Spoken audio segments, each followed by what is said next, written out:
Akhir ini ramai orang Islam hina Islam sendiri. Apakah hukum hina Islam? Hukumnya jadi kafir. Laknatullah, batal nikah dengan isterinya, sembelih menjadi bangkai, haram ditanam kubur orang Islam.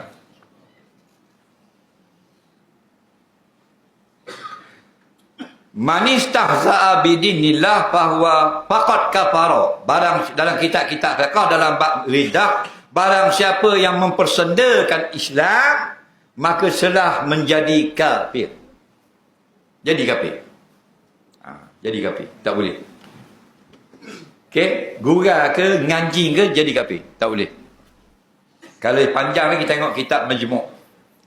Man sabballah wastahza'a billah aw bi nabiyhi aw anbiya'ihi aw rusulihi aw jami'il mursalin aw kitabihi aw dinihi faqad kafara. Barang siapa sendakan Allah, sendakan Nabi, seorang Nabi, ramai Nabi, seorang Rasul, sendakan agama, sendakan kitab Al-Quran, jadi kafir.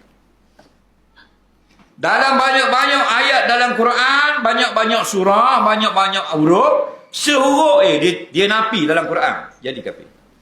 Belum cerita Quran lagi, belum halal haram, satu huruf Contohnya dia baca alif lam zalikal kitab. Bukan alif lam mim. Dak, mim tak ada. Tak ada mana? Mim tu tak ada, yang sebenarnya tak ada, jadi kafir. Satu huruf. Bayangkan orang yang hina Islam. Siapa hina Islam, nak jadi kafir terang-terangan.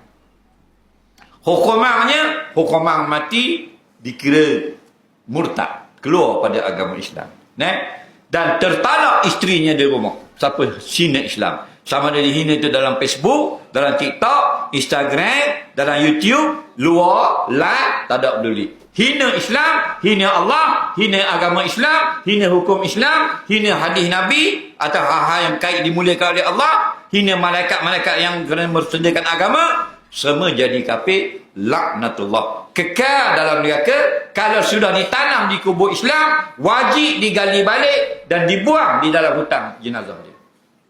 Nampak? Kerana haram tanam mayat yang bukan Islam dalam maqabirul muslimin, tanah perkuburan orang Islam.